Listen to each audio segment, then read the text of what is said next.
All right, let's dive into something truly fascinating. I want you to picture a place where the economy isn't just about dollars and cents or stocks and bonds, but it's also about mystery, about belief. This is a story about where ancient traditions are meeting hypermodern technology in probably the most unexpected way you can imagine. We're going to explore the absolutely wild collision of blockchain and what are often called Africa's mystery economies.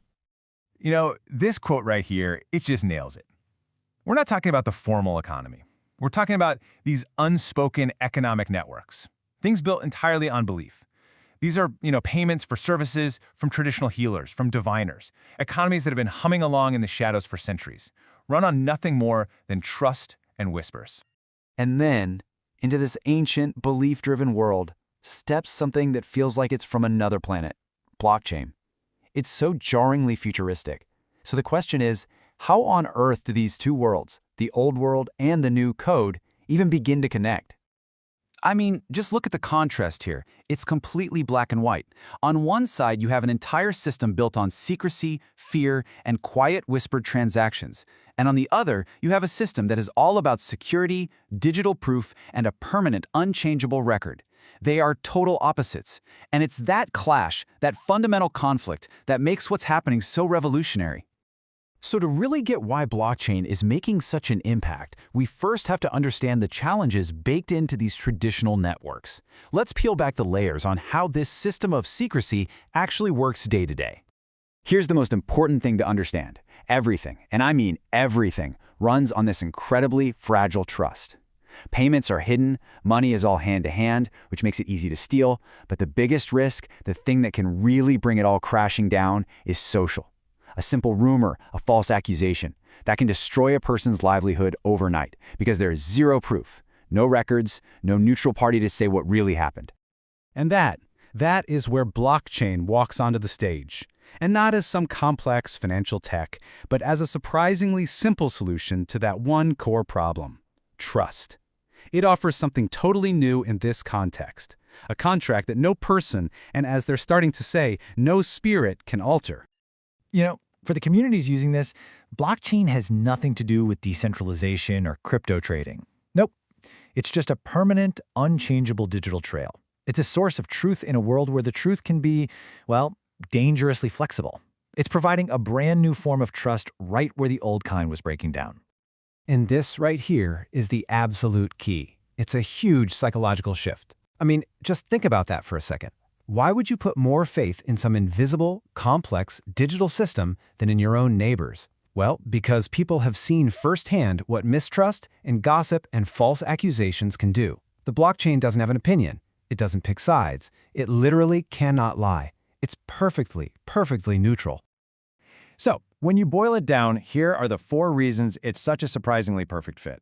First, anonymity. That means no judgment. Second, security. No physical cash means nothing to steal. Third, neutrality. That record is set in stone. And fourth, this borderless flow, which lets someone working abroad instantly pay for a traditional ritual for their family back home. It just solves so many problems at once. Now, this isn't just a theory. It's not a what if. This is already happening.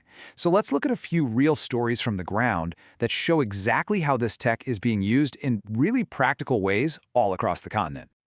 Okay, so get this. In a Kenyan border town, a traditional healer switched completely to crypto. Why? Because even though mobile money is digital, it's still tied to your real name and your phone number. And for him, that digital trail left him feeling, in his words, too exposed to questions, to scrutiny from the community. Crypto gave him a layer of financial privacy that even modern mobile banking couldn't offer. Or what about this story from Ghana? Young people, worried about being falsely accused of stealing money, started using stablecoins to buy spiritual protection charms. The blockchain gives them undeniable proof that they paid for something, but it leaves zero physical cash in their pockets that could be used as fake evidence against them. It's basically a digital alibi. And I absolutely love this one. In parts of Tanzania and Nigeria, a sort of nickname has popped up for this technology: digital ancestors. Now, this shows something really profound.